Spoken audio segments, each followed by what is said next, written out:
Have you ever sent a message only to be met with silence? Watched those double blue ticks appear, your words read but unanswered, your presence seemingly erased without explanation.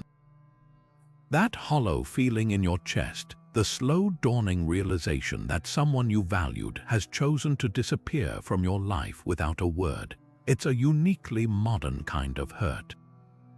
In a world more connected than ever, ghosting has become a quiet epidemic, leaving so many feeling disposable, confused, and deeply alone.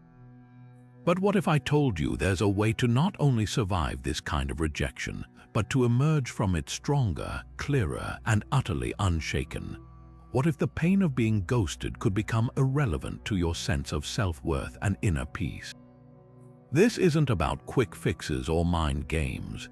It's about accessing a timeless source of mental strength, Stoicism, an ancient philosophy practiced by some of history's most resilient minds. For centuries, Stoics have understood that our suffering doesn't come from what happens to us, but from how we interpret it.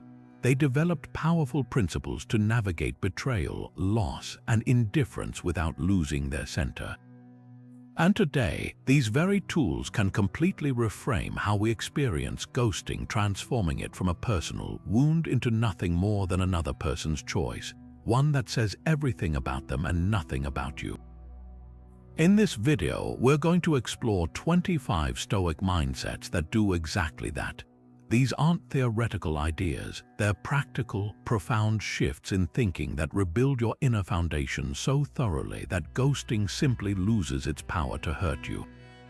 You'll learn how to reclaim your energy, protect your peace, and cultivate a confidence that isn't reliant on anyone else's attention or approval. This is about more than moving on, it's about upgrading how you see yourself and your place in the world. So if you're ready to turn silence into strength and indifference into invincibility, you're in the right place. Let's begin. The very first and most fundamental mindset we must adopt is what the Stoics called the dichotomy of control. This is the bedrock principle upon which all of Stoicism is built, and it's the ultimate key to unlocking your freedom from the pain of being ignored. The concept is elegantly simple, yet profoundly life-changing. It states that everything in the universe can be divided into just two categories: things that are within our complete control and things that are not. On one side of this divide, the side that truly belongs to us, are our own thoughts, our judgments, our values, our desires, and our actions. These are our internal choices. We have the final say over what we believe, how we interpret events, and how we choose to behave in any given situation. This is our sovereign territory. The other side, the vast expanse of everything else, is completely outside our command. This includes the actions and opinions of other people, our reputation, the past, the future, and every single external event that happens to us. We can influence these things, we can hope for certain outcomes, but we can never control them with any certainty. Now, let's apply this razor-sharp logic to the act of ghosting. When someone chooses to stop replying to you, to vanish without explanation, where does that action fall? It is, without a single doubt, an action taken by another person. It is their choice, their behavior, their communication or lack thereof. By the unbreakable rules of the dichotomy of control, this places it squarely in the category of things outside your control. You cannot force a reply, you cannot command someone to value you, you cannot control their readiness, their emotional capacity, or their manners. To spend even a single moment of mental energy agonizing over their choice is to fundamentally confuse what is yours with what is not. It is like shaking your fist at the rain for falling or demanding the wind change direction. It is a futile exercise that only leads to frustration and suffering. Your power, and therefore your peace, lies exclusively in the other category, in your response. This is your domain. You control the narrative you create about this event. Do you choose to interpret their silence as a reflection of your worth, or as a reflection of their character? You control your next move. Do you send a follow-up message fueled by anxiety, or do you respectfully disengage and protect your dignity? You control where you direct your attention. Do you obsessively check your phone, or do you redirect that energy into your work, your hobbies, your other relationships? This shift in focus from trying to control the uncontrollable to mastering your own reactions isn't a passive surrender. It is the most active and empowering step you can take. It transforms you from a victim of someone else's behavior into the author of your own peace. That profound shift from fighting reality to fully accepting it brings us to our second transformative Stoic mindset, Amor Fati, a Latin phrase that translates to a love of one's fate. This is not merely about tolerating what happens or resigning yourself to it with a sigh. Amor Fati is an active, passionate embrace of every event in your life, the welcome and the unwelcome, the joyful and the painful, as if you had chosen it yourself. It's about looking at the very thing that hurt you, like being ghosted, and saying not, "Why is this happening to me?" but "This is happening for me." The Stoic philosophers, from Marcus Aurelius to Epictetus, constantly reiterated this idea. Marcus Aurelius wrote in his private journal, "A blazing fire makes flame and brightness out of everything that is thrown into it." He was reminding himself that his character could use any circumstance, any obstacle, as fuel for its own refinement. Epictetus, born a slave, drove the point home by stating, "Do not seek for things to happen the way you want them to. Rather, wish that what happens happen the way it happens, then you will be happy." This is the radical core of Amor Fati. It is the decision to want what you get, instead of spending your life suffering because you didn't get what you wanted. So how do we apply this to the sting of being ghosted? It begins with a complete reframing of the event itself. Instead of viewing their silence as a verdict on your worth, you train yourself to see it as a necessary redirection. That person's exit from your life wasn't a locked door, it was an opening. It created space that was previously occupied by potential, by anxiety, by waiting. Now that space is free. What will you fill it with? Perhaps it's space for a new connection that aligns more deeply with your values, or for an old passion you had neglected, or simply for a deeper relationship with yourself. This experience also carries a priceless lesson wrapped in discomfort. There is something to be loved in the clarity it provides. The ghost has shown you their character, their capacity for communication, and their level of respect long before you invested more of your precious time and emotional energy.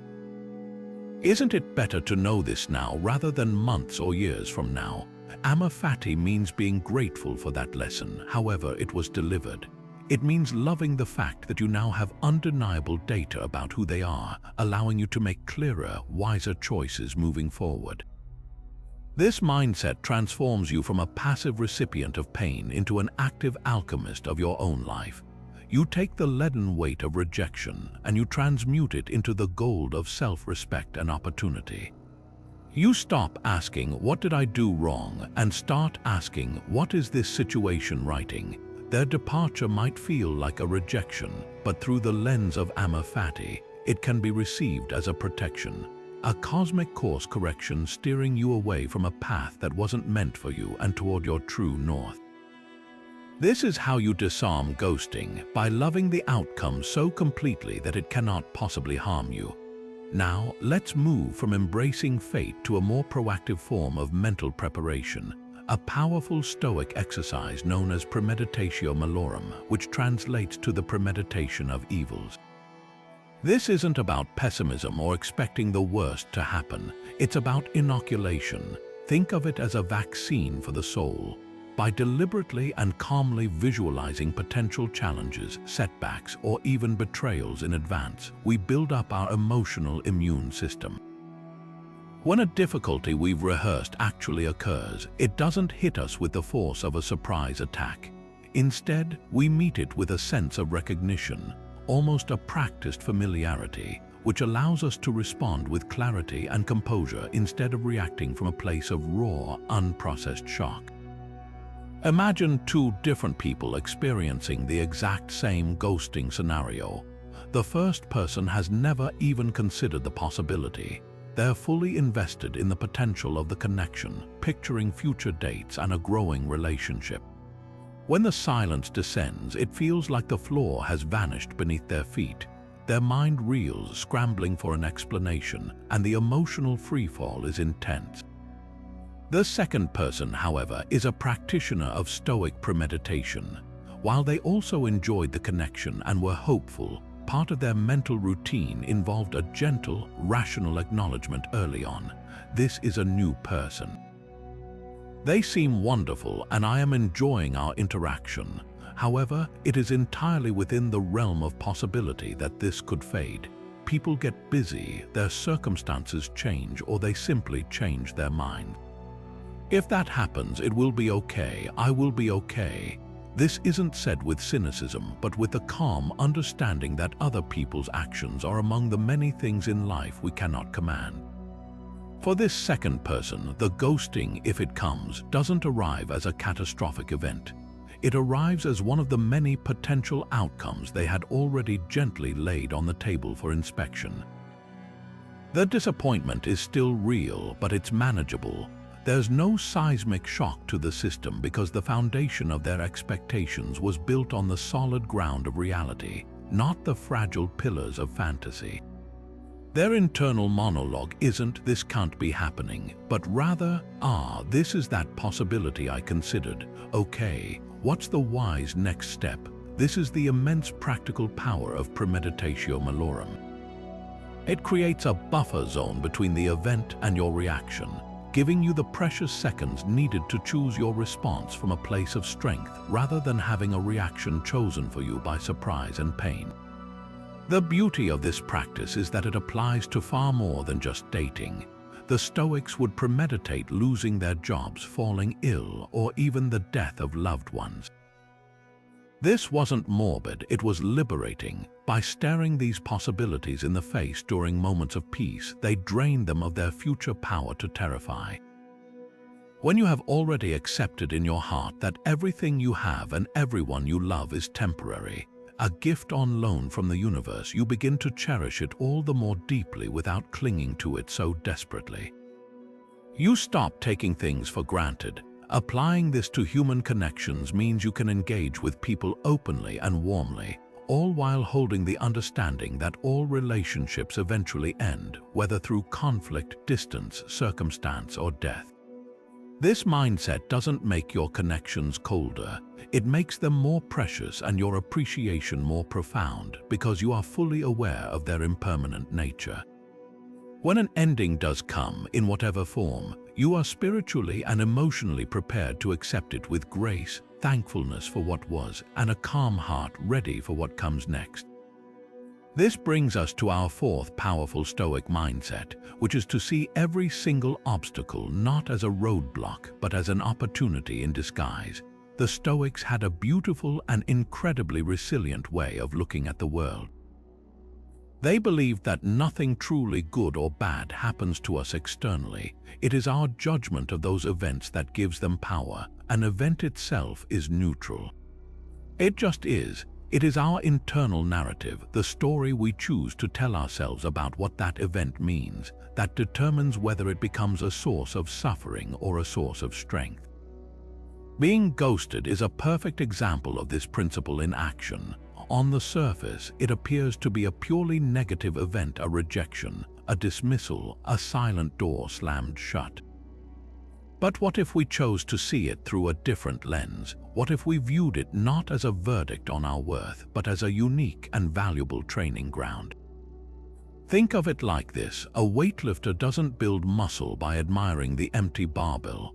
They build strength by actively grappling with the heavy weight, by struggling against the resistance. That resistance is not their enemy, it is their most essential teacher. In the same way, the emotional resistance we face when someone ignores us, that sharp sting of indifference, is not here to break us. It is here to build us. It is the heavy weight that, if we are willing to lift it, forges a new kind of inner fortitude that cannot be shaken by the shifting opinions of others. So, what are the specific opportunities hidden within the obstacle of being ghosted? First, it is a profound chance to practice virtue. Stoicism is centered on living a life of virtue, of wisdom, courage, justice, and temperance. When you are ghosted, you are immediately presented with a choice. Will you respond with wisdom, understanding that you cannot control another person's actions and that their silence likely has far more to do with their own internal world than with yours? Will you act with courage by choosing to feel the disappointment fully without letting it dictate your next move, and by resisting the urge to send a message fueled by pain or anger? Will you exercise justice by treating yourself with kindness and fairness instead of launching into a spiral of self-criticism?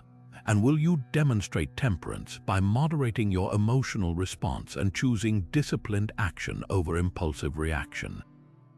This single event becomes a gymnasium for your character, offering you a way to exercise your virtues under real-world pressure. Secondly, this is a golden opportunity to reassess your values and prove your independence. That hollow feeling we so often get after being ghosted usually points to a hidden dependency. It reveals a place where we may have, perhaps unconsciously, handed over a piece of our self-worth to someone else for safekeeping. We allowed their attention to make us feel valuable, and consequently, their inattention makes us feel worthless. The obstacle of their silence forces you to ask a crucial question: where does my worth truly come from? This is your moment to reclaim it, to look in the mirror and decide that your value is not a currency to be traded in the attention economy. It is an immutable fact, a birthright that exists entirely separate from anyone else's ability or willingness to see it. By navigating through the discomfort without breaking, you are gathering concrete evidence for yourself that you are, and always will be, enough all on your own. You are proving your own thesis of self-reliance. Finally, this experience is the raw material for building unparalleled resilience. Each time you face this particular obstacle and choose not to be defeated by it, you are adding another layer to your emotional armor. You are creating a personal history of overcoming, a mental library of evidence that you can handle difficult things. The next time a challenge arises, whether in your career, your friendships, or your personal goals, you can look back on this moment and say, "I endured that silence and came out stronger. I can certainly handle this." The ghosting ceases to be a story about how someone else hurt you and becomes a foundational story in the narrative of your own unshakable strength.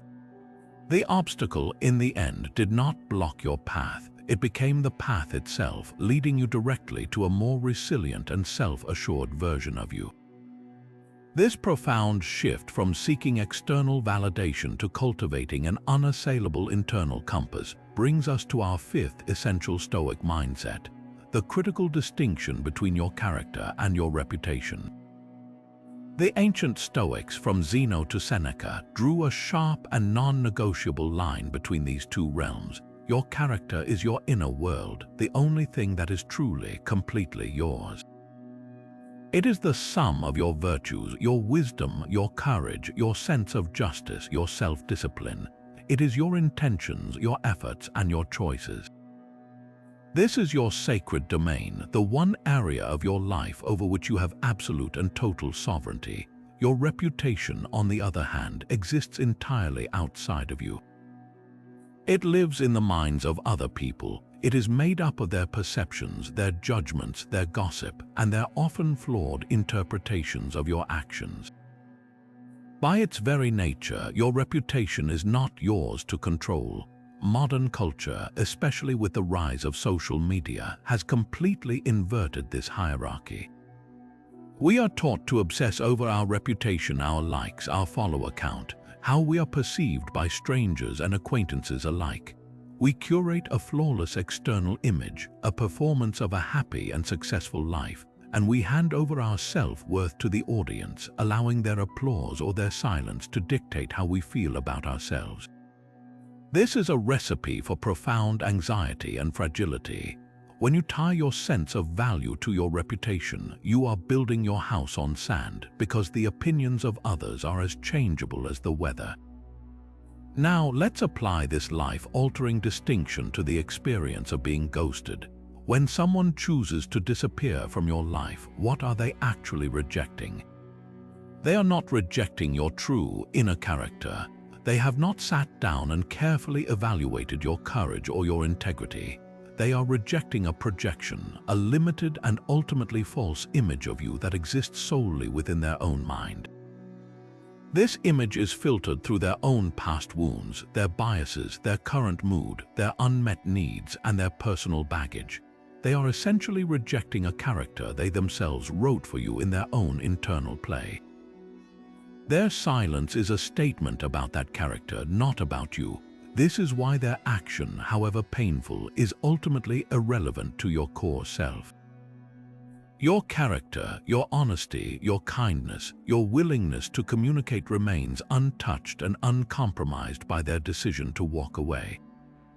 In fact, their ghosting often says far more about a lack of virtue in their own character, a lack of courage to have a difficult conversation, a lack of justice in treating you with basic respect, a lack of temperance in managing their own discomfort, than it does about anything lacking in you. You maintained your virtue by engaging openly. They failed in theirs by disappearing. Your power, therefore, lies in a deliberate and conscious refocusing of your energy. Stop auditing the external reviews, the opinions of the ghoster, the potential gossip among mutual friends, and start conducting a rigorous internal review. Ask yourself the only questions that truly matter. Did I act with integrity? Was I kind? Was I authentic? Did I communicate clearly and honestly? If the answer is yes, then you have succeeded.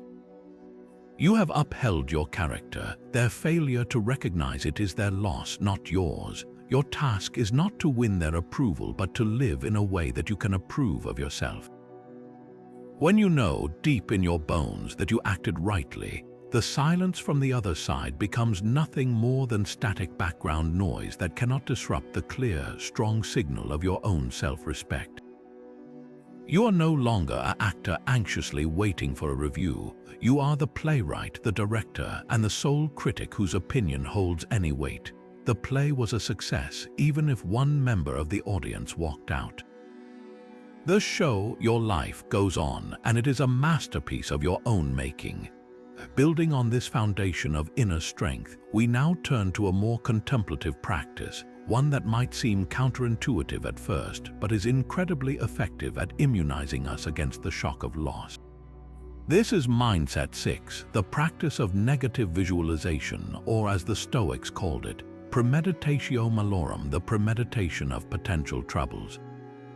While we touched on this earlier as a form of mental preparation, here we delve into its deeper application as a daily exercise in appreciation and emotional resilience. This isn't about dwelling on doom or cultivating pessimism. It's about a profound and sober appreciation for the fragile, temporary beauty of everything in our lives, especially our relationships. The core idea is simple yet transformative. We intentionally set aside time to vividly imagine the loss of the people and things we currently cherish. You might sit quietly and picture your life without your partner, your closest friend, your health, or even your career. You don't do this to make yourself sad, but to shock your system into a state of profound gratitude. By mentally rehearsing the absence of what we love, we break through the veil of taking it for granted. We suddenly see the familiar with fresh eyes, as if we've been given a second chance to appreciate a gift we had almost forgotten was there. Now apply this specifically to a new connection, the kind that often leads to ghosting. You've met someone new, and the early conversations are exciting and filled with promise. Instead of immediately building a detailed fantasy future in your mind, a common trap that sets us up for a painful fall, the practitioner of negative visualization takes a different approach. While fully enjoying the moment and the positive feelings, they might also pause and calmly think, "This is wonderful. I am truly enjoying getting to know this person. I also understand that this may not last. They might move away, our lives might head in different directions, or they might simply stop replying. And if that happens, I will be okay." This momentary mental exercise does two powerful things. First, it dramatically heightens your appreciation for the interaction you're having right now. Knowing that this conversation could be one of your last makes you more present, more attentive, and more genuinely engaged. You listen more carefully. You ask better questions. You appreciate their laughter not as something you're entitled to, but as a fleeting, beautiful gift. This mindset transforms your entire approach to dating from one of lack and neediness to one of abundance and gratitude. You are no longer there to extract validation from someone, but to genuinely share a moment, however long it lasts. Second, and most crucially for our topic, it radically reduces the devastating impact if the person does eventually ghost. Because you have already gently acknowledged the possibility, their disappearance does not feel like a catastrophic, universe-shattering betrayal. It feels instead like the unfolding of one of the many possible outcomes you had already made peace with. The disappointment is still there. This practice doesn't make you emotionless, but it's a manageable sadness, not a debilitating crisis. There's no scream of "how could this happen?" Because on some level you knew it always could. You had already accepted the fundamental Stoic truth that all things are temporary, and that the only thing we truly own is our own character and virtue in this present moment. This practice connects beautifully to the previous mindset regarding character versus reputation. When you regularly practice negative visualization, you are strengthening your inner world, your character, by making it less dependent on the constant presence of external things for its happiness. You are, in effect, conducting a fire drill for your soul. By safely rehearsing the feeling of loss in your mind, you build the emotional muscle memory needed to handle the real thing with grace and composure. When a ghosting occurs, you don't collapse because you've already proven to yourself, in the safety of your own thoughts, that you can survive it. Your peace was never built on the shaky foundation of their continued attention in the first place. It was built on the unshakable bedrock of your own ability to appreciate, to adapt, and to endure. Their silence becomes not a judgment, but simply a return to a state of being you had already visited and found to be perfectly acceptable. This brings us to a profound and liberating truth that the Stoics didn't just philosophize about. They saw it as a fundamental law of the universe, as real and observable as gravity. This is Mindset 7, Understanding the Nature of Impermanence. The Stoics were students of the natural world, and their philosophy was deeply rooted in a form of physics. They looked around and saw that nothing in existence is static. Everything is in a state of constant flow, of endless becoming and ceasing to be. The seasons change, coastlines erode, mountains slowly rise and fall, and even the stars themselves are born, burn brightly, and eventually die. This isn't a sad observation. It is simply the rhythm of reality, the very engine of existence. To resist this universal truth is to shake your fist at the tide. It is a futile and exhausting fight against the nature of things themselves. Now, apply this cosmic perspective to the realm of human relationships. We often operate under a silent, unspoken assumption that the connections we form are meant to be permanent. We meet someone, feel a spark, and immediately our minds, fueled by hope and a deep desire for security, begin to construct a story of permanence. We imagine a future, a stable fixture in our lives. But this is an illusion. The Stoic would argue that no relationship by its very nature is a permanent fixture. Every single connection we ever make has a beginning, a middle, and a natural end point. Some relationships are like ancient redwood trees, standing tall and strong for a lifetime. Others are like beautiful, fleeting desert flowers that bloom brilliantly after rare rain, only to vanish a short time later. Both are equally natural, both are equally beautiful in their own time, and both are subject to the same universal law of change. When we internalize this mindset, the entire experience of a relationship ending, especially through an act like ghosting, is completely transformed. It is stripped of its personal, catastrophic weight. The ending is no longer a shocking failure, a rupture in the natural order. It is the natural order. It is simply the flux of the universe expressing itself through human interaction. The person who ghosted you didn't break a sacred, permanent bond. They simply participated in the inevitable conclusion of a temporary connection. Their exit is not a verdict on the connection's quality or your worth, but a manifestation of the same impermanent nature that governs everything from the weather to the cells in your body. This understanding is the ultimate antidote to the personalization of pain. When you truly grasp that all things must change and all connections must eventually dissolve, you can stop asking, "Why did this happen to me?" and start observing, "This is what happens." It is an impersonal force, like winter following autumn. You don't get angry at the tree for losing its leaves. You understand it is part of a cycle. In the same way, you can learn to see the departure of a person from your life not as a malicious act against you, but as part of their own journey through the constant flux of existence. This doesn't mean you don't feel the loss or the sadness. It means you feel it without the added, unnecessary layer of feeling betrayed by reality itself. You grieve the specific connection, you appreciate the beauty it brought while it lasted, and then, with grace, you release it back into the stream of change, making space for whatever new and temporary beauty is destined to flow into your life next. Your peace comes from making your alliance not with the fleeting forms of people and things, but with the eternal, reliable rhythm of change itself.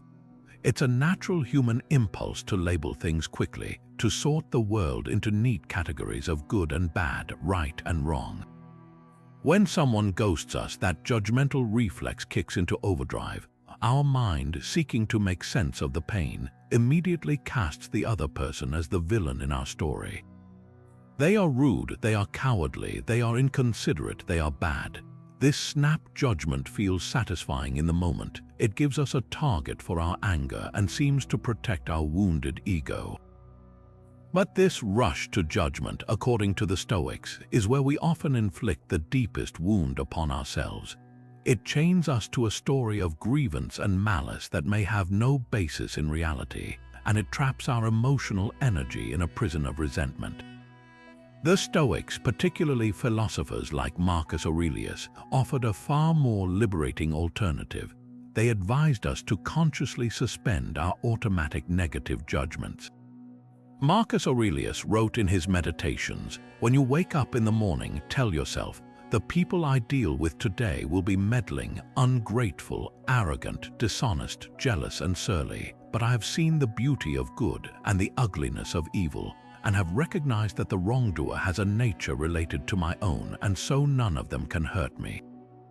No one can implicate me in ugliness, nor can I feel angry at my relative or hate him. This isn't about being a pushover or excusing poor behavior. It's about a profound shift from judging a person's character to seeking to understand the context of their actions.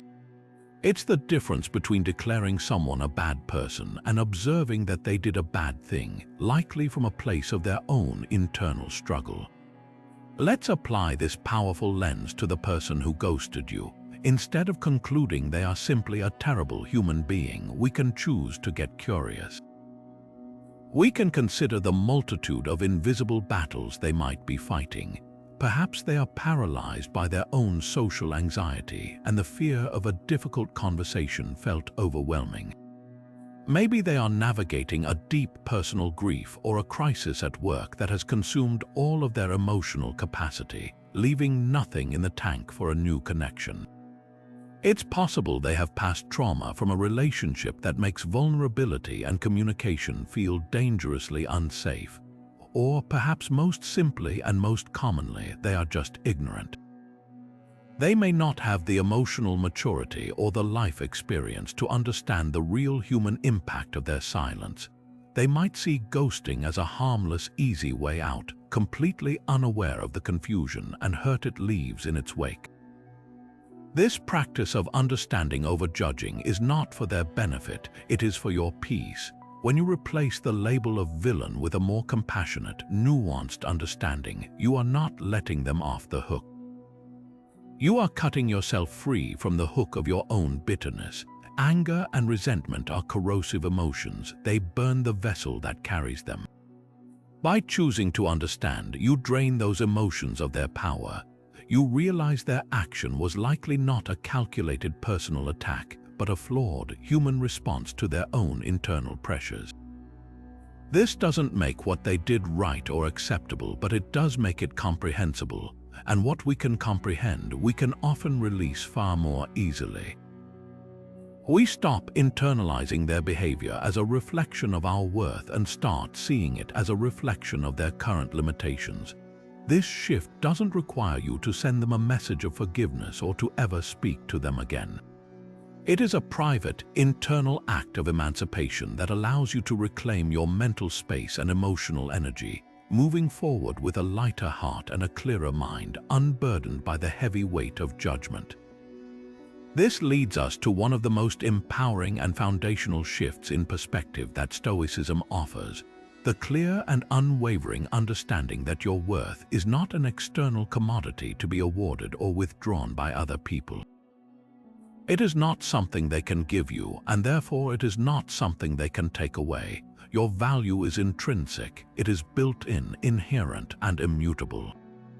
The ancient Stoics located a person's worth not in their job title, their social status, their wealth, or their number of admirers, but in a single internal metric: their character and their virtue. Are you acting with wisdom, courage, justice, and self-discipline? That is the only report card that matters. Everything else, the opinions, the attention, the praise, and yes, the silence of others, is classified as an external, a preferred or dispreferred indifferent that has no true bearing on your core self. Think of your self-worth not as a fluctuating stock price on the market of other people's attention, but as a diamond. A diamond's value is not determined by whether someone chooses to pick it up, admire it, or even notice it in the first place. Its value is inherent in its own structure, its clarity, its composition. It is valuable simply because it is a diamond. If someone walks past it without a glance, the diamond does not become less of a diamond. It does not question its own worth. It simply continues to be exactly what it is. In the same way, your character, your integrity, your kindness, these are the facets of your personal diamond. They are yours to cultivate and polish through your actions and choices. A ghoster's silence is merely someone choosing to walk past without looking. Their action changes nothing about the brilliant, unshakable fact of what you are. When you feel the sting of being ignored, that pain is often a signal that you have, perhaps unconsciously, handed someone else the key to your personal vault. You have outsourced your sense of value. You allowed their attention to make you feel seen and valuable, and in doing so, you gave them a terrifying power, the power to make you feel invisible and worthless by simply taking that attention away. This is the crux of the issue. The ghoster's silence doesn't have any inherent power to diminish you.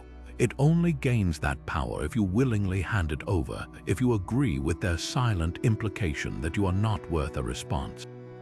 Stoicism asks you to reclaim that key.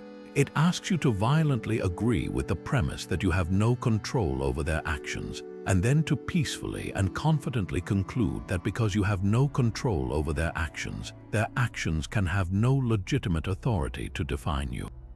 The practical way to solidify this is to conduct a simple but profound audit. After an interaction ends in silence, instead of auditing them, why didn't they reply? What's wrong with them? What did I do wrong? You turn the spotlight onto the only thing you truly control, yourself. You ask a different set of questions entirely. Did I act with honesty and integrity? Was I kind and respectful in my communication? Did I present my authentic self? Did I uphold my own values throughout this connection? If you can answer yes to these questions, then you have succeeded. You have added another layer of polish to your diamond. Your work is done. Their failure to recognize that value is not a reflection of a failure in you. It is a reflection of a limitation in their perception. It is their loss, not your deficiency. Your worth was never up for their evaluation in the first place. It was only ever yours to know, to build, and to protect. When you truly internalize this, the silent treatment from another person becomes nothing more than irrelevant background noise, unable to disrupt the steady, confident signal of your own self-respect. This brings us to a powerful and proactive Stoic exercise that might seem counterintuitive at first, but is incredibly effective for building the very resilience we've been discussing, the practice of voluntary discomfort. The ancient Stoics, from the wealthy Seneca to the Emperor Marcus Aurelius, didn't just wait for hardship to strike. They actively invited small, manageable amounts of it into their lives on their own terms. This could be as simple as choosing to take a cold shower, skipping a meal to practice fasting, wearing simpler clothing, or walking instead of taking a chariot. The goal wasn't to suffer for suffering's sake, but to intentionally flex their adaptability muscle. It was a form of spiritual vaccination. By voluntarily exposing themselves to minor discomforts, they built up a powerful immunity to the shock and suffering that unexpected hardships could cause. They were proving to themselves through direct experience that they could not only survive discomfort but thrive within it, that their happiness was not nearly as dependent on external comforts as they might have believed. Now, let's apply this profound training to the experience of being ghosted. The silence and social rejection you feel is a form of involuntary discomfort. It was thrust upon you without your consent. But what if you could reframe this experience and see it not as a personal attack, but as a unique, albeit unasked for, opportunity to practice the very same principle the Stoics trained for? This involuntary event becomes a live fire drill for your resilience. You didn't choose this specific discomfort, but you can absolutely choose how you respond to it. You can choose to treat it as a chance to prove your Stoic principles under real-world pressure. The ghoster's silence creates a void of validation, of connection, of certainty. This void is your training ground. It is the perfect environment to practice being comfortable with uncertainty, to find your validation from within rather than from a notification on your phone, and to discover that your peace is not contingent on another person's presence in your life. Think of it this way. The voluntary discomfort of a cold shower prepares you for the involuntary discomfort of a broken heater in winter. In the same way, navigating the emotional chill of being ghosted with grace and self-composure prepares you for any future involuntary discomfort of professional rejection, an unexpected loss, any form of uncooperated silence from the world. You are gathering concrete evidence for your own psyche that you can handle this. You are demonstrating to yourself that you need far less than you think to be happy and at peace. Their attention, their reply, their approval, these things are revealed to be preferred indifference, not requirements for your well-being. By moving through the world just fine without their input, you are actively breaking the neural pathways of neediness and dependence and forging new ones of self-reliance and inner abundance. The experience, though painful, becomes a gift that shows you the depth of your own resources. You emerge from it not with a scar, but with a new layer of emotional callousness that protects you without making you hard, and with the unshakable knowledge that your happiness was, and always will be, an inside job. Now we arrive at one of the most potent and perspective-shifting practices in the entire Stoic toolkit. A concept so powerful it has the ability to instantly vaporize anxiety and trivialize petty social slights. This is Memento Mori, a Latin phrase that translates to "remember you must die." At first glance, this might sound morbid or dark, a fixation on the macabre.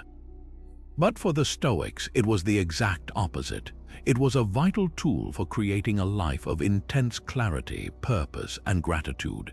It was not about fostering a fear of death, but about harnessing the awareness of death to profoundly enhance the experience of life. The Stoics, from Seneca to Marcus Aurelius, practiced this daily. They kept skulls on their desks, they reflected on the deaths of friends and emperors, and they began each day with the conscious thought that this day could be their last. Why would they do this? Because they understood a fundamental psychological truth. We humans are hardwired to take things for granted. We operate under a comfortable illusion of endless time, procrastinating on our dreams, postponing difficult conversations, and sweating the small stuff because we secretly believe there will always be a tomorrow to make it right. Memento Mori is the deliberate shattering of that illusion. It is the practice of asking yourself, if this were my last day, my last hour, my final moment, how would I choose to spend it? What would truly matter? Now, hold that thought and bring it into sharp focus on the experience of being ghosted. That person's silence, that unanswered message, the constant checking of your phone, it can feel all-consuming, like a black hole sucking all your mental energy and emotional focus. It dominates your thoughts, but now apply the Memento Mori lens. In the face of your own inevitable and finite existence, how significant is this single person's silent treatment? Viewed from the perspective of your mortality, it shrinks instantly from a catastrophic event to a barely noticeable blip on the radar of a meaningful life. The drama of it is revealed for what it is, a temporary, trivial distraction. This practice forces a radical reprioritization. When you remember that your time on earth is limited and profoundly precious, you become fiercely protective of how you spend it. You begin to ask yourself, is obsessing over someone who has clearly chosen to exit my life the best use of my one and only life? Is dedicating mental real estate to decoding their silence a worthy investment of my finite moments? The answer becomes a resounding and obvious no. This awareness elevates you above the fray. You suddenly see that you have far more important things to do, dreams to pursue, loved ones to cherish, a character to build, a contribution to make. The ghosting becomes like a pebble in your shoe during a marathon. It's a minor irritation, but you would never stop running the race of your life to deal with it. You simply acknowledge it and keep moving forward with your eyes on the finish line. Ultimately, Memento Mori is the ultimate tool for gratitude. The very fact that you are alive to feel this hurt, to experience this moment of rejection, is itself a miracle. That breath in your lungs, that heart beating in your chest, these are temporary gifts. The practice reminds you that the greatest disrespect to your own life is not someone else ignoring you, but you ignoring your own life by squandering its precious hours on people and things that do not merit them. The person who ghosted you has given you a gift without knowing it. They have given you back your time, your attention, and your energy. Memento Mori teaches you to not waste that gift by pouring it back into the void they left behind, but to reinvest it immediately into what truly matters, building a life so rich, so full, and so aligned with your purpose that no one's silence could ever again hope to divert your course. This mindset invites us to zoom out, far out from the narrow, personal drama of a single silent treatment and to adopt a truly cosmic perspective. The ancient Stoics, most notably Zeno and later Marcus Aurelius, introduced the revolutionary idea of cosmopolitanism, the belief that we are not merely citizens of a single town or nation, but first and foremost citizens of the entire world. Think of the entire human race as one vast, interconnected city, and every person in it, from your closest family member to a complete stranger on the other side of the globe, as your fellow citizen. This radically shifts how we understand our relationship to others. We are all bound together by our shared rationality, our shared capacity for virtue, and our shared fate on this small planet. Now view the person who ghosted you through this expansive lens. They are no longer just an antagonist in your personal story, a villain who wronged you. They are a fellow citizen of this world city, a flawed and complex human being navigating their own difficult path, just as you are. They are acting out of their own ignorance, their own fears, their own unresolved pain. The same sources of error that cause all of us to act less than virtuously at times. When you see them in this light, their action is stripped of its personal venom. It wasn't an attack on you, the individual. It was a manifestation of their own internal struggle, a symptom of their own distance from ideal virtue. They aren't your enemy, they are a lost and confused traveler in the same vast metropolis, and they simply took a wrong turn that led them away from you. This perspective is the ultimate antidote to the poison of taking things personally. A sense of personal betrayal requires a story where you are the specific, intended target. Cosmopolitanism rewrites that story entirely. It suggests that the ghoster's behavior likely had very little to do with you at all, and almost everything to do with their own internal world, their own limitations, and their own journey. Just as you wouldn't feel personally betrayed if a stranger in a foreign city bumped into you because they were distracted and in a hurry, you can learn not to feel personally betrayed by this emotional bump in the night. It was a collision of paths, not a targeted strike. This doesn't mean you excuse the behavior or that you must allow them back into your life.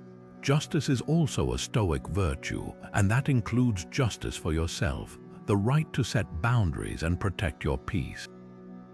What it does mean is that you can release the bitterness. You can let go of the narrative of grievance. Holding on to anger toward a fellow citizen for their flawed actions is like being angry at a child for not understanding calculus.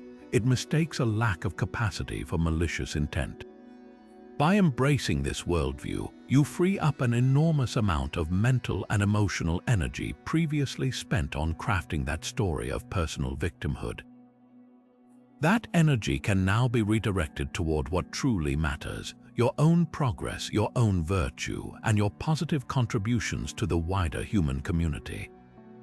You stop building walls around a single personal hurt and start feeling a sense of kinship with the grand, messy, beautiful, and often bewildering project of humanity itself. Their silence becomes a single quiet note in the immense symphony of human interaction, a note that may sound like discord to you, but one that doesn't ruin the entire piece. This brings us to a cornerstone of Stoic philosophy that completely redefines what it means to be successful in any human interaction, especially one that ends in silence. This is the mindset that your goal is to act with virtue for its own sake, and to detach that action entirely from the outcome you hope to achieve. The ancient Stoics drew a crucial distinction between what is truly good and what is merely preferred. The only true good, they argued, is your own virtuous character, your wisdom, your courage, your justice, your self-discipline. Everything else, wealth, reputation, health, and even successful relationships, are preferred indifference. They are nice to have, and we can pursue them, but they are not inherently good because they are not entirely within our control. Their presence or absence does not determine our moral worth.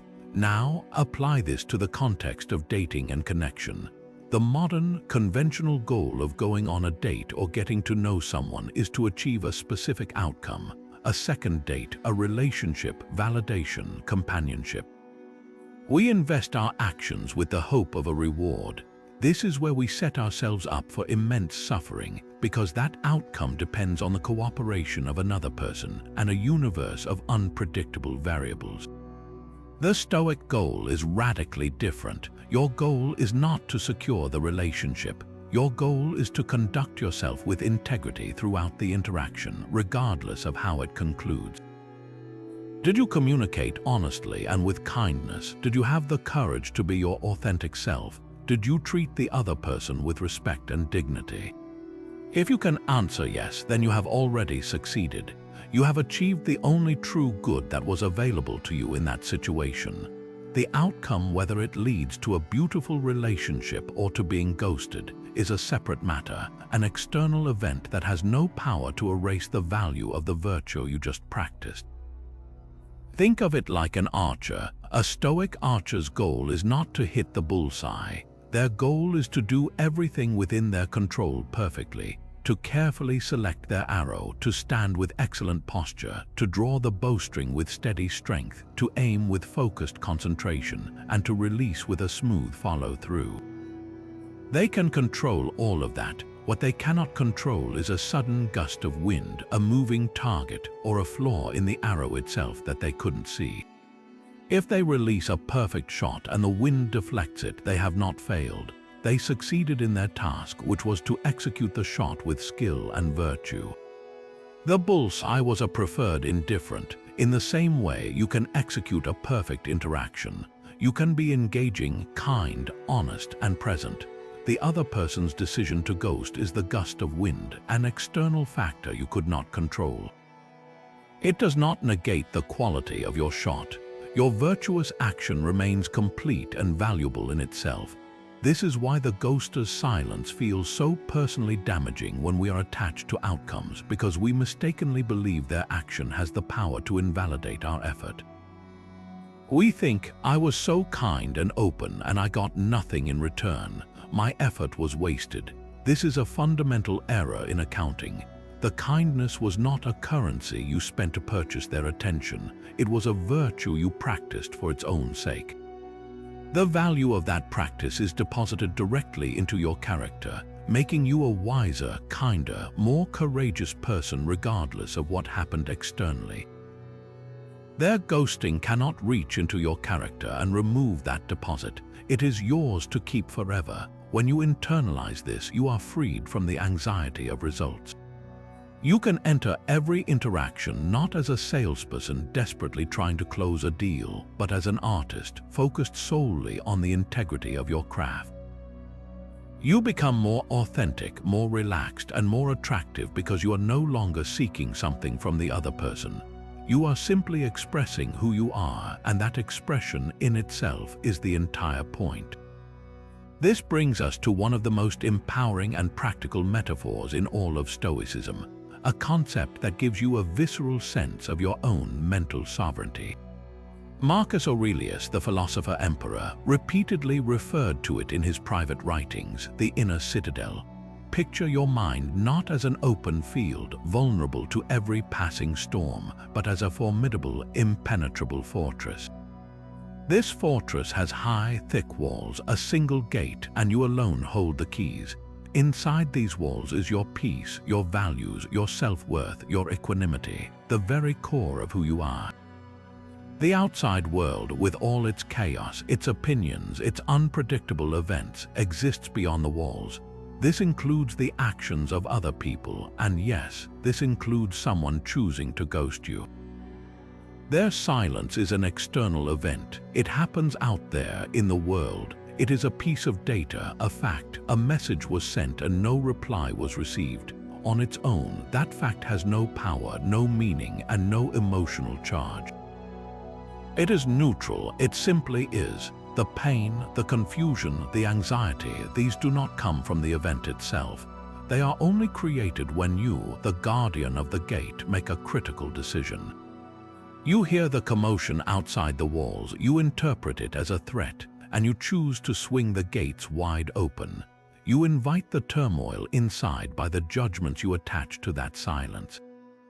You tell yourself stories. This means I'm not good enough. They must have found someone better. I did something wrong. This is a personal rejection. These judgments are the battering rams that breach your own defenses. You are not a victim of the attack. You are the one who, through your own thinking, lowered the drawbridge and let the enemy in. The incredible power of this mindset is that it places the responsibility for your peace exactly where it has always been, squarely in your hands. The ghoster didn't hurt you. Your story about what their ghosting means is what hurt you.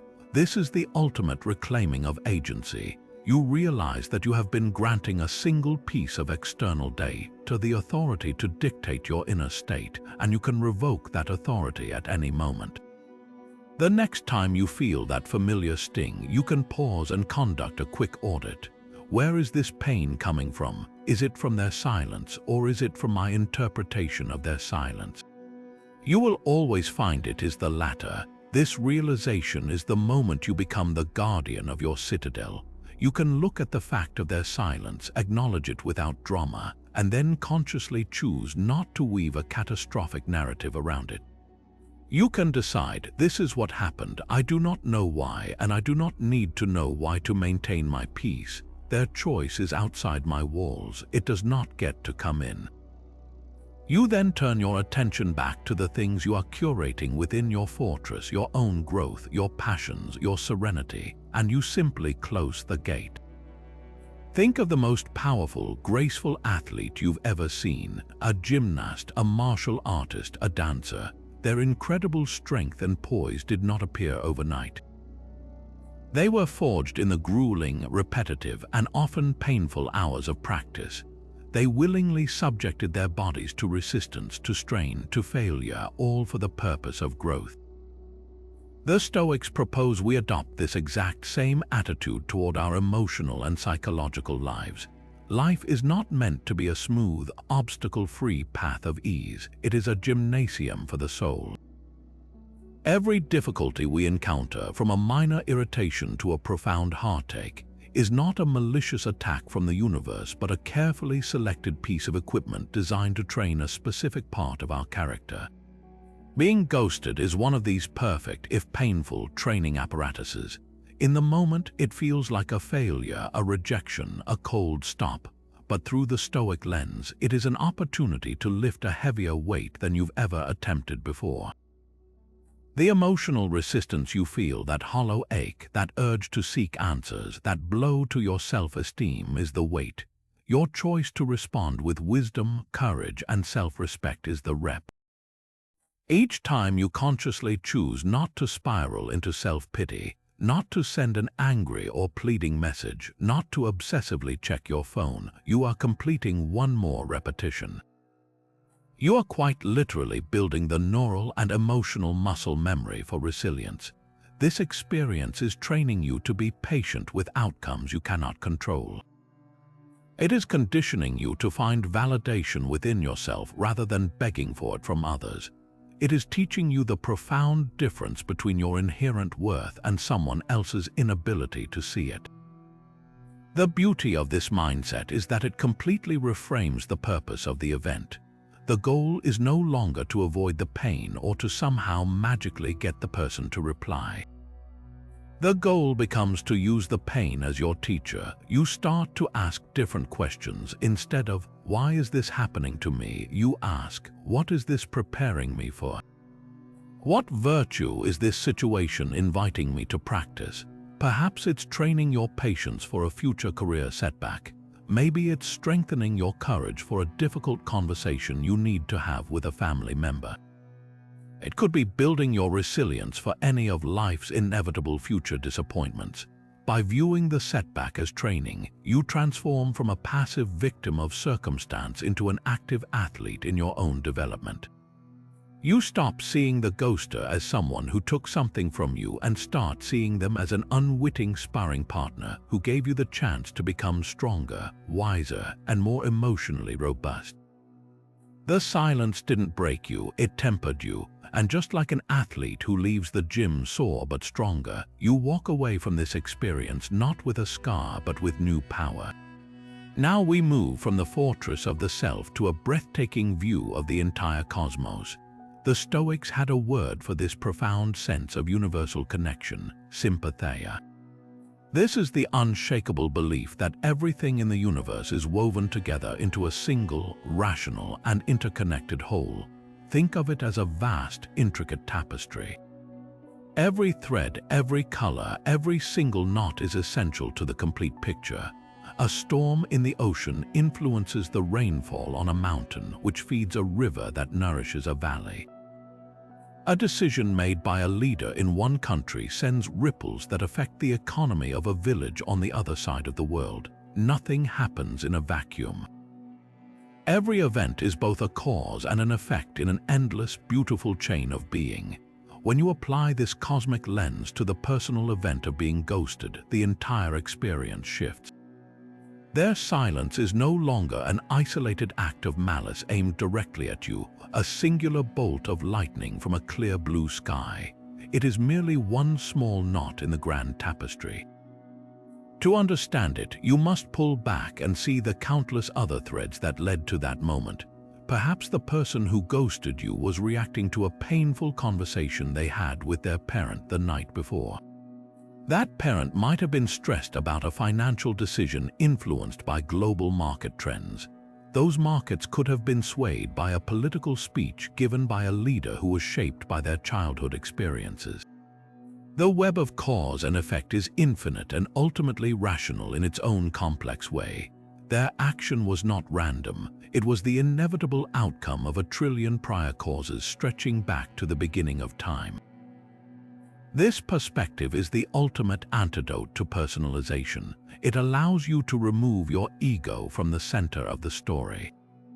Their decision to disappear was not a verdict on your worth. It was the result of their entire life history, their brain chemistry in that exact moment, their fears, their past traumas, their current obligations. A universe of factors that have absolutely nothing to do with you. You were simply the person standing at the other end of a chain reaction that began long before you ever met. Seeing the event this way drains it of its personal venom. It transforms the ghosting from a pointed insult into an impersonal occurrence, a natural fluctuation in the complex system of human interaction, no more personal than a leaf falling from a tree and landing on your shoulder. This doesn't make the experience pleasant, but it makes it comprehensible and far less painful. Instead of asking, "Why me?" you can begin to observe the event with a quiet curiosity. You can appreciate your own small role in the vast, unfolding order of the universe without needing to be its central character. Your path and their path intersected for a time, influenced each other, and then, as part of the natural flow of things, diverged. This mindset fosters a deep sense of acceptance and even peace. You stop fighting reality and start appreciating its profound, intricate, and often mysterious design.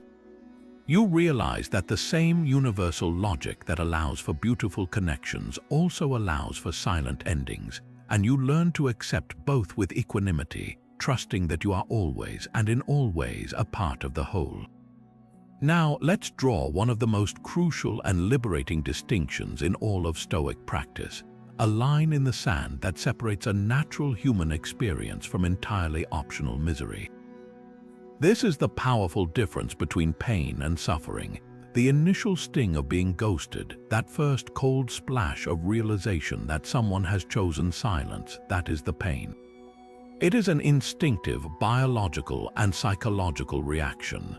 It's the quick pinch of disappointment, the momentary confusion, the natural human desire for connection that feels suddenly unrequited. This pain is automatic. It is not a sign of weakness. It is a sign that you are alive, that you cared, that you are a feeling person. The Stoics never asked us to become numb, unfeeling robots.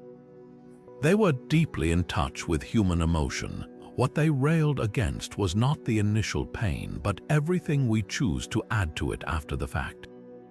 That mountain of additional agony we build on top of that initial sting, that is the suffering. Suffering is our optional, self-created addition. It is the elaborate story we spin in the hours and days that follow. It's the constant rumination, playing the same mental movie of your interactions over and over, searching for clues you must have missed. It's the self-pity, the dramatic narrative that you are uniquely cursed in love or destined to be alone. It's the catastrophic forecasting where you project this single event into a future of endless rejection. It's the second and third and 100th wave of anguish that you generate yourself long after the initial event has passed. The pain is the arrow flying through the air and striking you.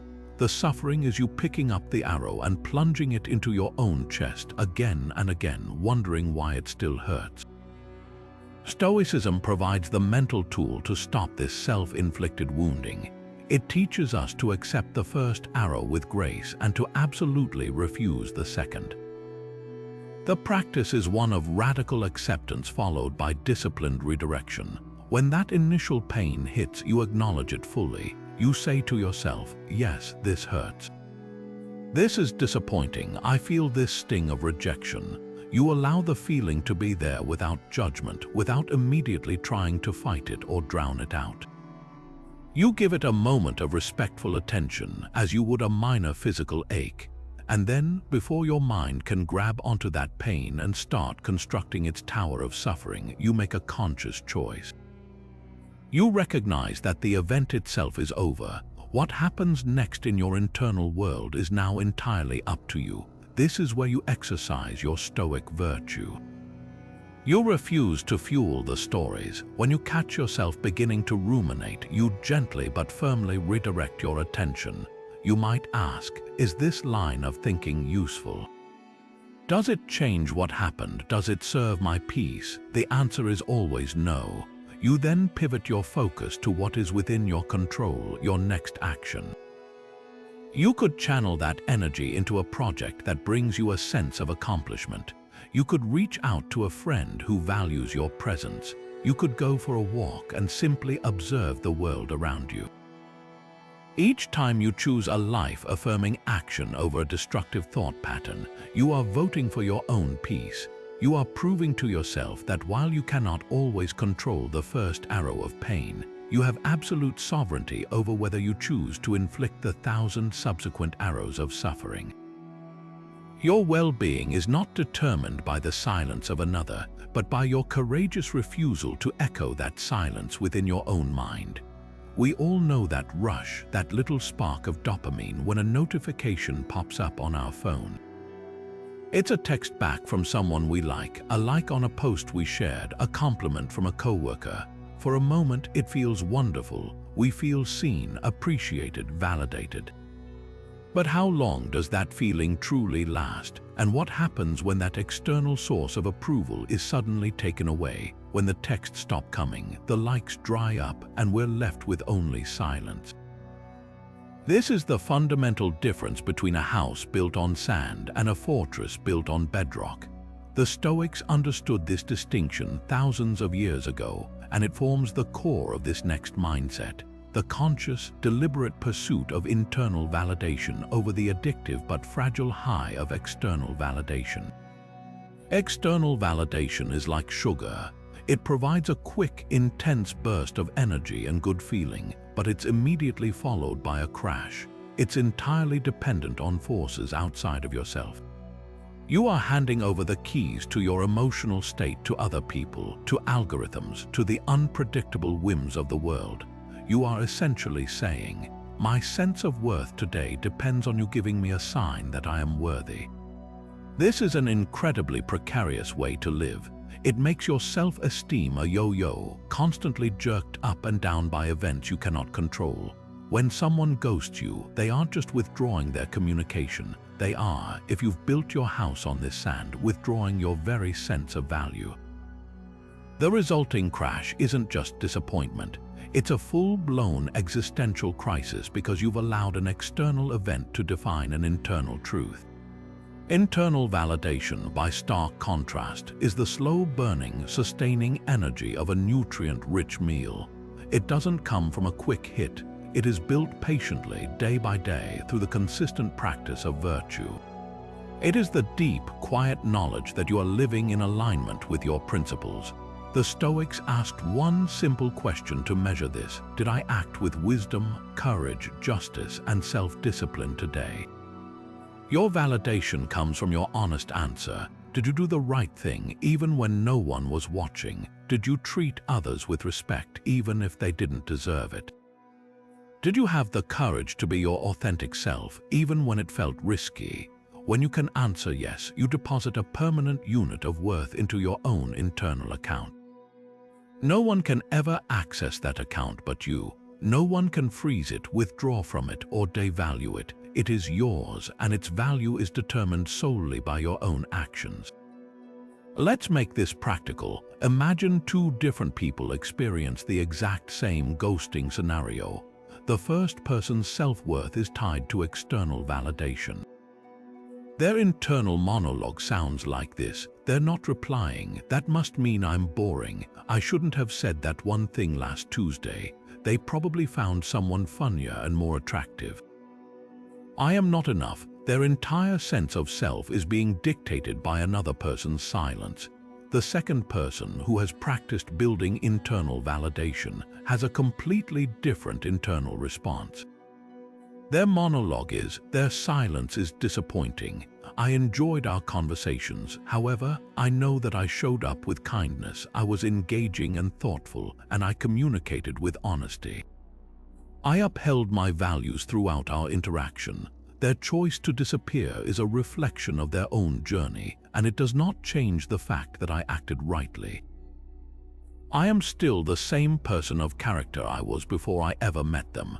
The event is the same. The pain of the initial sting might even be similar, but the second person does not crumble because their foundation was never the other person's attention to begin with. Their foundation was their own virtue, and that remains utterly unshaken.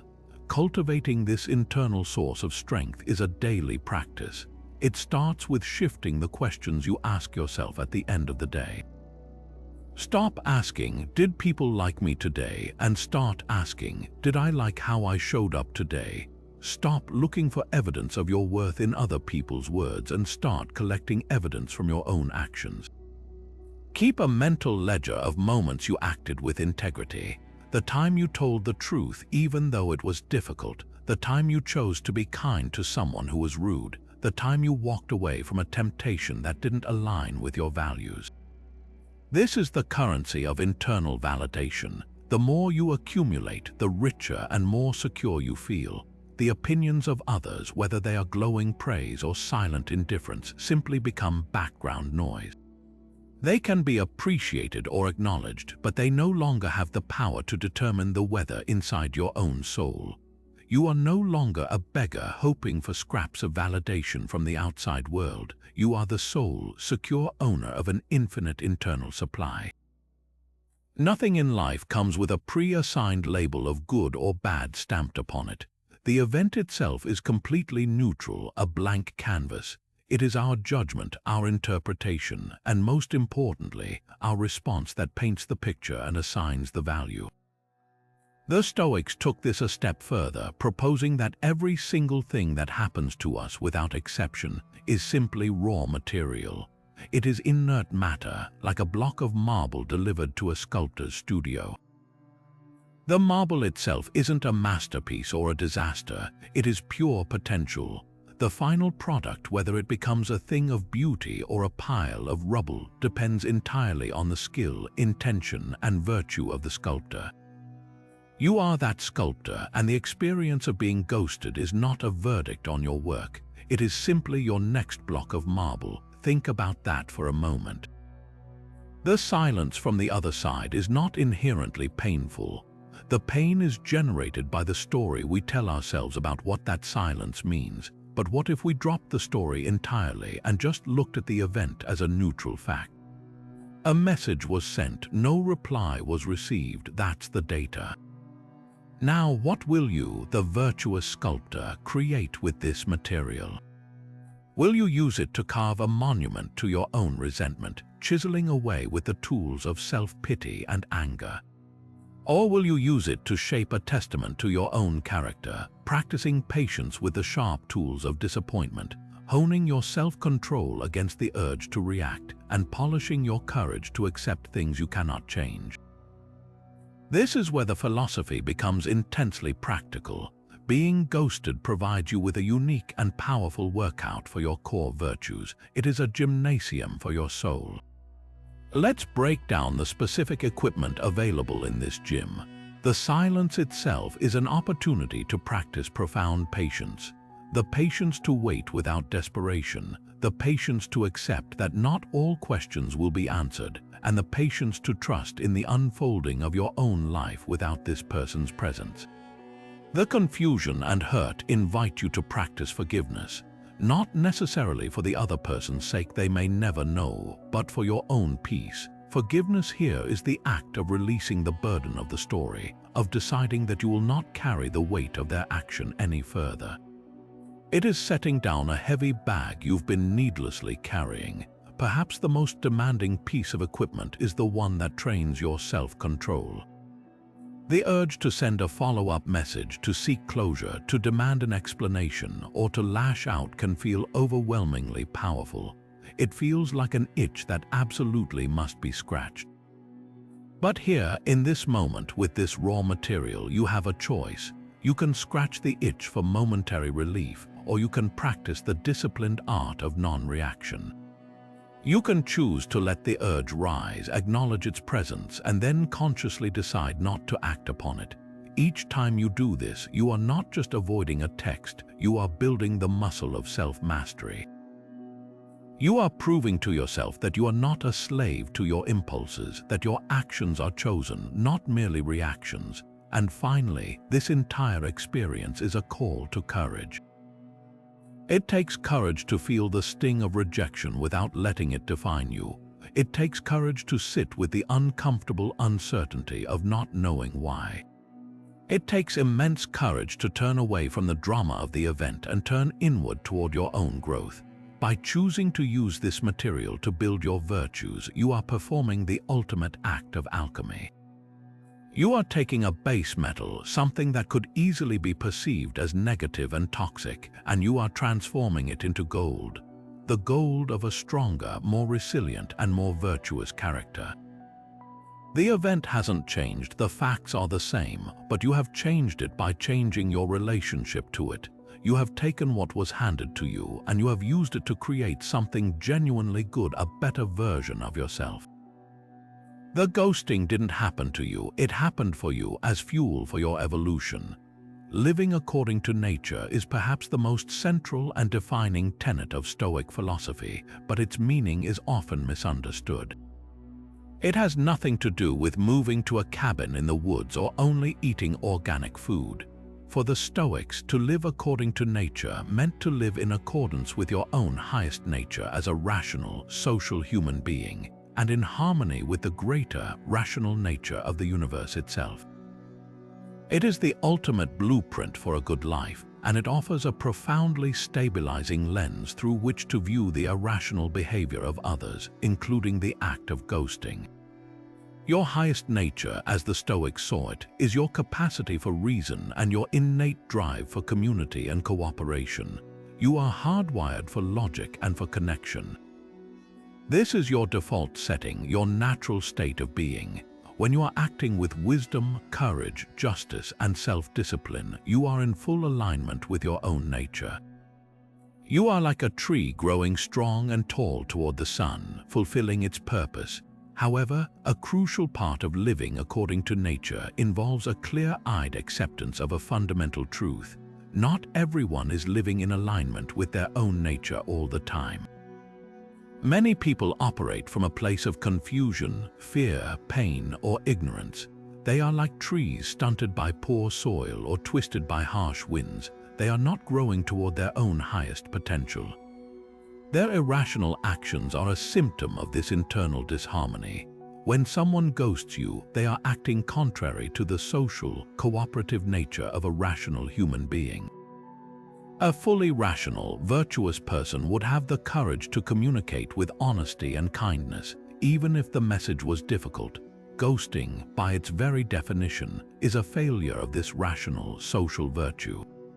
It is an irrational and antisocial act. Now, here is the critical shift in perspective that this mindset provides. Your task, when faced with this irrationality, is not to correct it, fix it, or demand that the other person realign with their own nature. That is their journey, their responsibility. Your sole task is to fiercely and unwaveringly maintain your own rational and virtuous path. Think of yourself as a ship's captain navigating through the ocean. The ocean, like the world, contains all sorts of conditions: calm seas, ferocious storms, and other ships whose captains may be skilled, asleep at the wheel, or even reckless. The irrational behavior of another captain, someone who suddenly changes course without signaling or abandons an agreed-upon route, is like a storm or a rogue wave. It is a fact of the environment you must navigate. Your job is not to radio the other ship and try to teach them how to sail properly in that moment. Your job is to skillfully adjust your own sails, hold your course steady, and ensure the safety and integrity of your own vessel. You acknowledge the conditions without being surprised by them, and you focus exclusively on your own skillful response. Applying this to ghosting means releasing the exhausting burden of trying to understand why they did it. The why is almost always rooted in their own internal irrationality, their fear, their immaturity, their overwhelm. Your peace does not depend on decoding their internal chaos. Your peace depends on you answering one simple question: how can I respond to this in a way that is rational, social, and virtuous? The rational response is to accept the data for what it is. They have chosen to disappear without weaving a catastrophic story around it. The social response is to not retaliate with equal silence or hostility, but to continue to be the communicative person you are, just with someone else. The virtuous response is to wish them well in your heart, release them without malice, and continue to extend trust and openness to the world, because that is who you are at your core. By holding to your own nature in the face of their disregard for theirs, you accomplish something extraordinary. You prove your own philosophy in real time. You demonstrate that your virtue is not conditional on receiving good treatment from others. It is a constant, unwavering force that you bring to every interaction, regardless of the outcome. Their ghosting becomes nothing more than a test of your own commitment to living according to nature, and by choosing to respond with grace and self-possession, you pass that test with flying colors. You are not thrown off course by every irrational actor you encounter. You simply note their presence and continue sailing steadily toward your own true north. Now, let's ascend to a perspective so vast it can instantly dissolve any lingering anxiety, a practice the Stoics called the view from above. This is not merely positive thinking. It is a profound meditative exercise designed to recalibrate your entire sense of scale and significance. Close your eyes for a moment and begin. Picture the immediate scene, you holding your phone, feeling the weight of that silence. Now gently pull your awareness back. See yourself in the room you're in. See the building around you, then the street, then your entire neighborhood. Keep going. See your whole city from above, with all its bustling streets, its countless lives, each person consumed by their own private joys and sorrows. Continue to zoom out. See your country, then the entire continent. Now the whole planet, a beautiful, fragile blue marble hanging in the immense blackness of space. From this vantage point, this cosmic overview, try to locate your specific problem. Try to find that single unanswered text message. Where is it? It is nowhere. It is a microscopic event on a speck of dust orbiting a mediocre star in a remote corner of one galaxy among billions. This is not meant to make you feel insignificant, but to make your problem feel accurate. The anxiety we feel is so often a function of proximity. We hold the issue so close to our face that it blots out the entire sun, becoming the only thing we can see. The view from above is the act of creating distance, of pulling the camera back to reveal the true context of your life. That person's choice to not reply, which felt like a world-ending event from ground level, is revealed for what it is, a tiny, momentary flicker in the grand, sweeping panorama of human existence. This practice does not invalidate your feelings. Your disappointment is still real, but it places that feeling in its proper container, preventing it from spilling out to stain your entire world. When you return from this mental journey, the problem hasn't vanished, but its power over you has been dramatically reduced. It has been shrunk to its true size. You can hold it in your hand, examine it with curiosity, and then with a calm smile, simply let it go, understanding that you have a universe of other, more beautiful and meaningful things to focus on. Your life is not this single, silent interaction. Your life is the sum of all your connections, your contributions, your passions, and your growth. The view from above reminds you to stop starring in the small drama of the ghoster and to reclaim your role as the conscious, awe-struck citizen of a magnificent and unimaginably vast cosmos. This brings us to a principle so fundamental to Stoic thought that it can be considered the very engine of its effectiveness. A truth first articulated by the philosopher Epictetus that has echoed through the centuries. People are not disturbed by things, but by the views they take of them. Let's sit with that for a moment, because this single idea, when fully internalized, has the power to dismantle the entire architecture of suffering we often build around an event like ghosting. The event itself, the act of someone ceasing communication, is a neutral fact. It is a piece of data. It carries no inherent emotional charge, no built-in meaning. It simply is. The pain, the anxiety, the crushing sense of rejection, these are not delivered to your doorstep by the event. They are manufactured inside your own mind, in the workshop of your judgments, the moment you take that neutral fact and assign it a catastrophic meaning. Think of it like this. Imagine a single, plain, white envelope arrives in your mail. The envelope itself is neutral. It is just paper. Now, imagine you believe this envelope contains a notice that you've won a huge prize. Your judgment about its contents creates immediate excitement and joy. But what if you believe that same exact envelope contains a notice of a large, unexpected bill? That judgment creates anxiety and dread. The envelope didn't change. The paper is the same. The only thing that changed was the view you took of it, the story you attached to it. Your emotional reaction was not caused by the envelope, but by your belief about what was inside. Being ghosted is that envelope. The silence is the neutral paper. The story you write about that silence, this means I'm unlovable. This is a profound rejection of my worth. This is a catastrophe, is the judgment you slip inside. You are the one sending yourself the distressing message, then reacting to it as if it were an inescapable truth delivered by an external force. The incredible, liberating power in this mindset is that it places the responsibility for your peace exactly where it has always belonged, squarely in your own hands.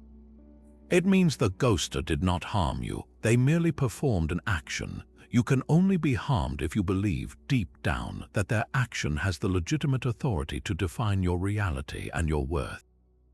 You grant it that power by the judgment you pass. This is the ultimate reclaiming of agency. You are not a passive victim of external events. You are an active interpreter, and you hold the veto power over any interpretation that causes you suffering.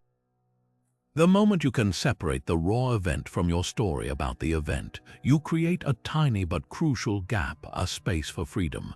In that space, you can catch yourself in the act of crafting a painful narrative and choose, consciously and courageously, to craft a different one.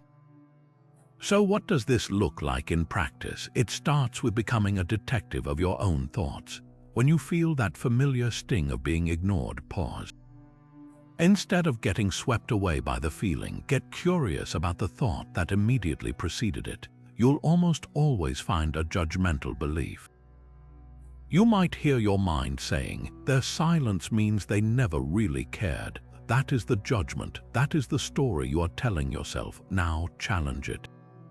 Ask yourself with genuine curiosity, is that absolutely true? Can I know with 100% certainty that is the reason? What is another, more neutral or even generous interpretation? Perhaps they are overwhelmed with a personal crisis. Maybe they have an avoidant attachment style and pull away when things feel too real. It could be they simply didn't feel a romantic connection, which is a matter of personal preference, not a universal indictment of your character. By changing the judgment, you literally change your emotional reality. You move from a story of personal victimhood to a story of neutral occurrence. The event remains the same, but your relationship to it is transformed. You are no longer a character being crushed by the plot. You are the author, calmly revising the narrative. This isn't about suppressing your feelings or pretending it doesn't hurt. It's about honoring the initial pang of disappointment, the first arrow, while absolutely refusing to fire the second, third, and 100th arrows of suffering yourself.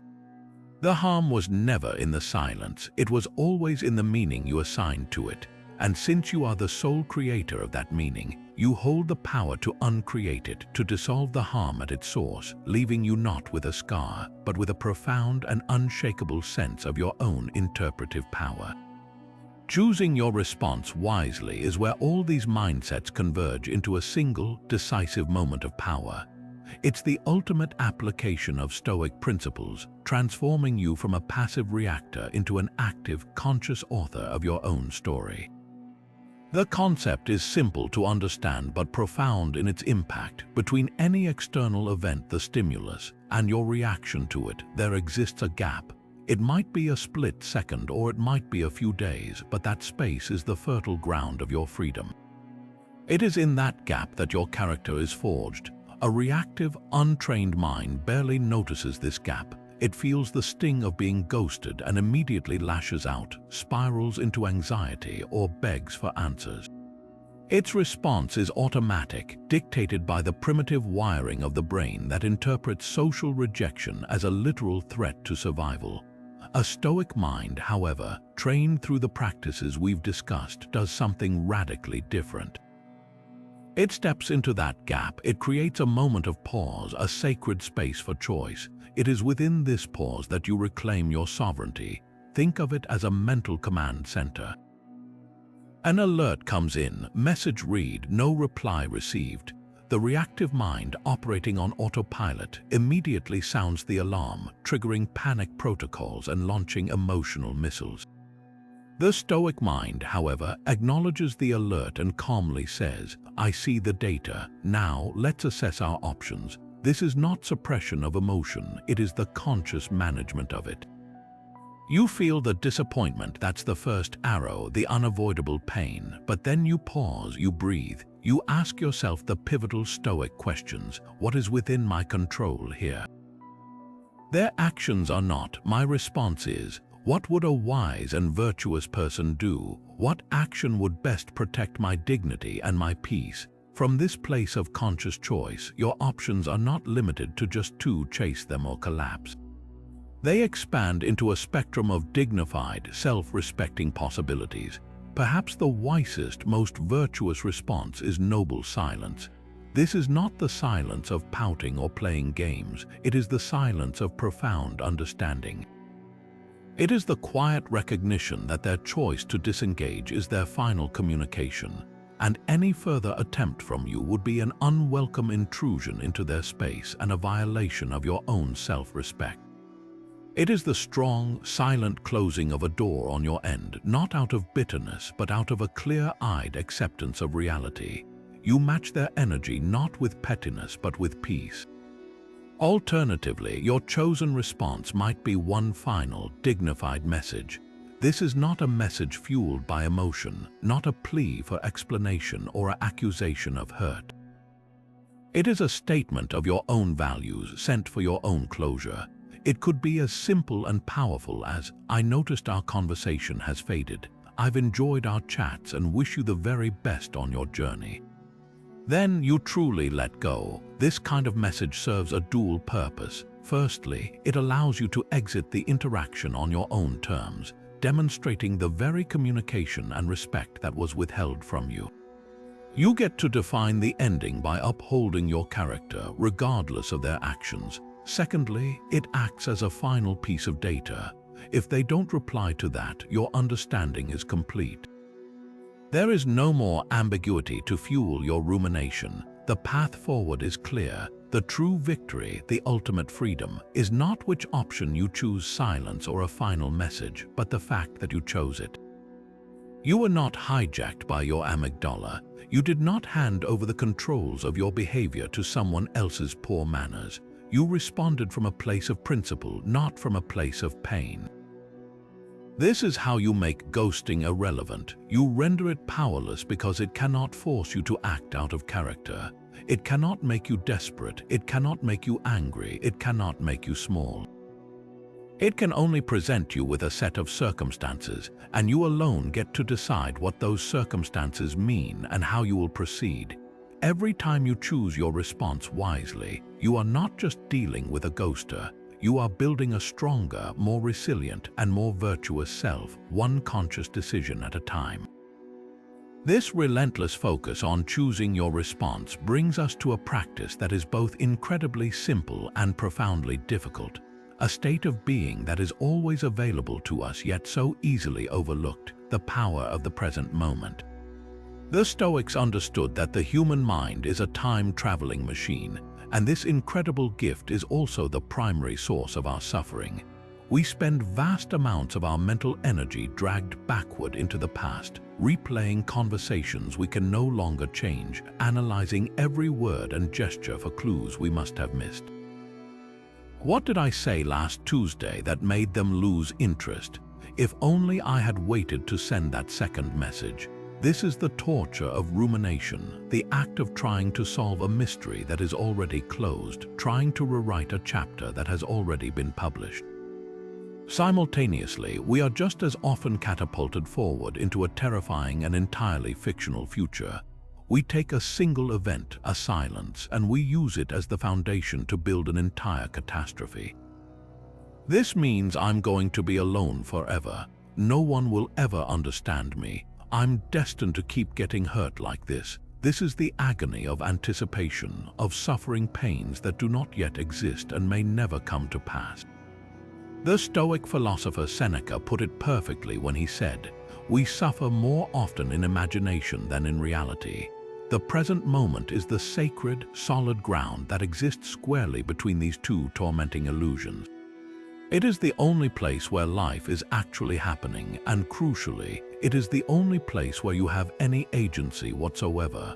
You cannot change the past. Those messages are sent, those actions are taken. You cannot control the future. You have no idea what connections, joys, and opportunities next week or next year may bring. Your power does not live in yesterday or tomorrow. It lives right here, right now, in this single breath you are taking. When you are fully anchored in the present, you realize a profound truth. In this exact moment, as you read these words, you are almost certainly safe. You are breathing, your heart is beating, you are not in physical danger. The story of rejection is a narrative your mind is spinning, but your present moment reality is one of basic safety and stability. This is where your power lies, because this is the only place from which you can take a meaningful, virtuous action. Think of your mind as a pond. The past and the future are like two people standing on either shore, constantly throwing rocks into the water. One throws rocks of regret, the other throws rocks of anxiety. These rocks create ripples that crisscross the entire surface, making it choppy, turbulent, and impossible to see through. The practice of anchoring in the present is the act of gently refusing to engage with the people on the shore. You stop trying to stop them from throwing rocks. That's a futile effort. Instead, you simply allow the ripples to pass. You notice the thoughts about the past arise, "I should have," and you acknowledge them without grabbing onto them. You watch them come and you watch them go like a cloud moving across the sky. You do the same with the anxious thoughts about the future. What if? You see them for what they are, mere possibilities, not certainties. You let them float by without boarding the train of thought they are pulling. As you do this, the pond of your mind begins to settle. The ripples subside, the water becomes calm and clear, and in that stillness you can finally see your reflection clearly. You can see who you truly are right now, separate from the stories of the past and the fears of the future. So how do we actually do this when the pull of those stories is so strong? It begins with the simplest of all tools, your breath. Your breath is an anchor that is always with you, a tether to the present moment.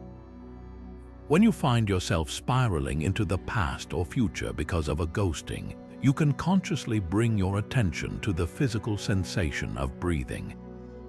Feel the cool air entering your nostrils, the rise of your chest or your belly, the warm air leaving your body. You don't need to change your breathing, just notice it. This isn't about escaping your feelings, it's about grounding yourself in them without the added layer of mental commentary. From this grounded place, you can then expand your awareness to your immediate sensory environment. What are 5 things you can see right now? What are 4 things you can feel: the texture of your shirt, the solidity of the floor beneath your feet? What are 3 sounds you can hear? This practice, often called grounding, is a direct and immediate way to pull your consciousness out of the abstract drama of your thoughts and back into the tangible reality of the present, where you are whole and capable. This present moment awareness is the fertile soil from which all the other Stoic mindsets can grow. You cannot practice the dichotomy of control if your mind is lost in a past you cannot change. You cannot embrace Amor Fati if you are terrified of a future you cannot predict. You cannot choose a virtuous response if you are reacting from a place of past hurt or future fear. The present is the stage upon which your character performs. Every time you catch yourself drifting into rumination or anxiety and gently guide yourself back to the here and now, you are doing the most important work there is. You are claiming your life one moment at a time from the grip of mental fiction. You are discovering that the silence from another person, when held in the vast, quiet space of the present, loses its power to define you. It becomes just another sound in the symphony of now, one you can acknowledge without allowing it to drown out the music of your own existence. And so we arrive at the final, and perhaps most serene piece of the Stoic puzzle, the art of acquiescence. This is not a mindset of defeat, of giving up, or of rolling over in the face of difficulty. Far from it.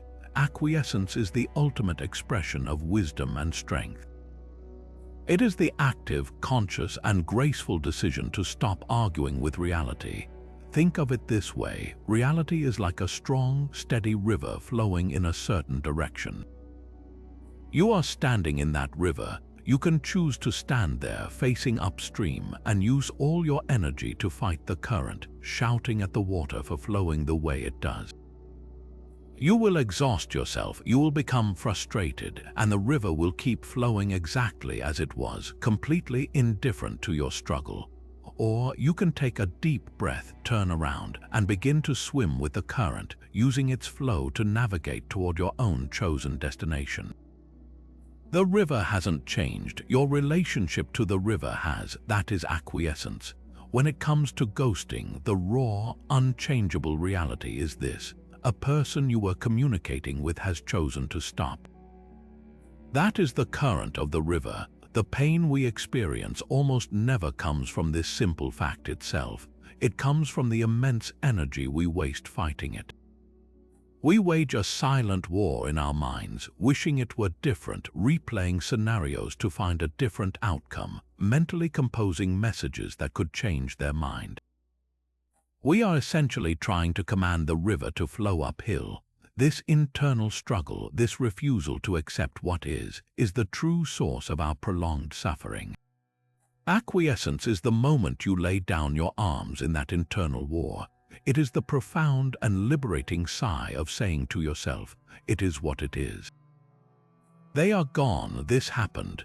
There is no judgment in that statement, no value assigned as good or bad. It is a simple, clean acknowledgement of a fact, like noting that it is raining outside.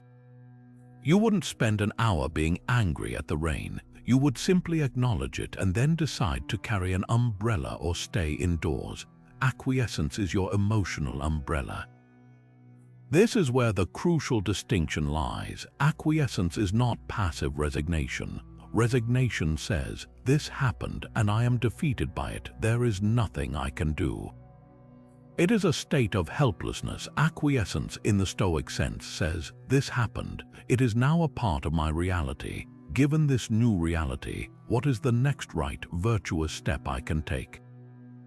Resignation ends the story. Acquiescence is the powerful transition that allows your story to continue on your own terms.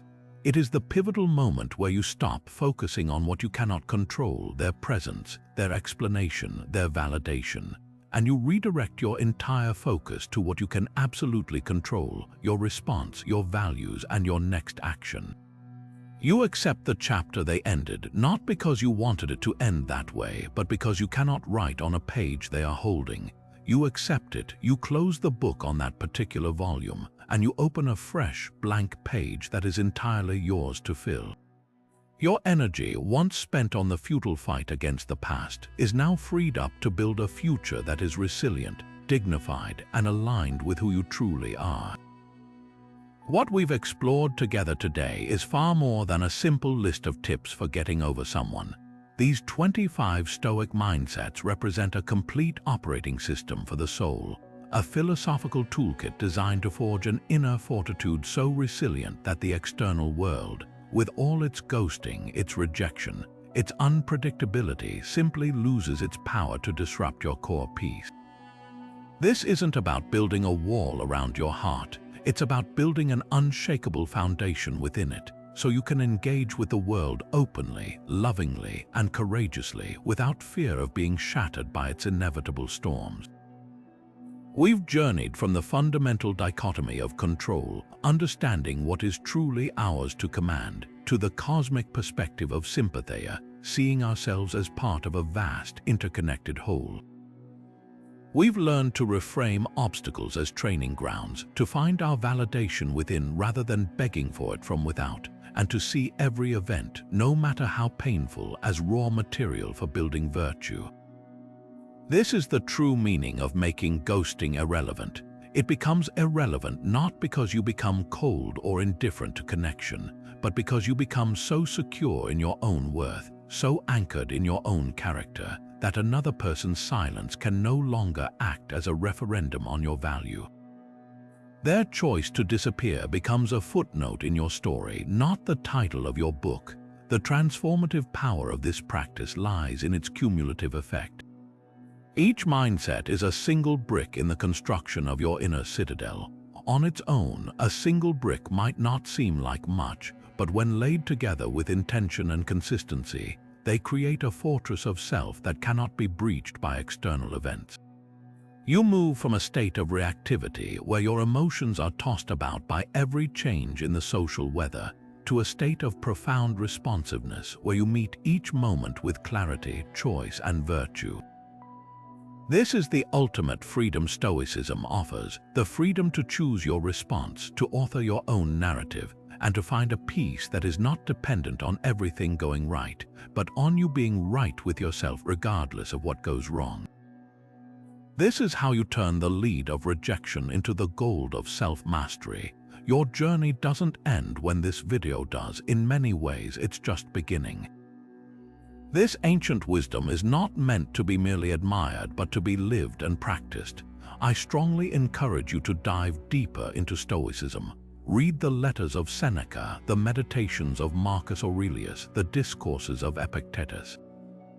Let these timeless teachers guide you, but more importantly, practice these techniques in your daily life. Start small. The next time you feel a minor irritation, practice pausing in the gap before you react. When you catch yourself seeking external validation, consciously redirect that energy inward by asking how you can act with virtue instead. Use the small disappointments of everyday life as your gymnasium, training your resilience muscle so it's strong and ready for the heavier weights. I want to hear from you. This community is built on shared growth and support. In the comments below, tell me which one of these 25 mindsets resonated with you the most. Was it the liberating dichotomy of control, the radical acceptance of Amor Fati, or perhaps the cosmic perspective of the view from above? Sharing your experience helps solidify your own understanding and inspires others on their path. Remember, you are not building this fortitude for yourself alone. By cultivating your own peace and strength, you become a beacon of calm and rationality for everyone around you. You have everything you need within you right now to not only survive the silence but to thrive within it, to build a life so full of purpose and meaning that no one's absence can ever overshadow your presence.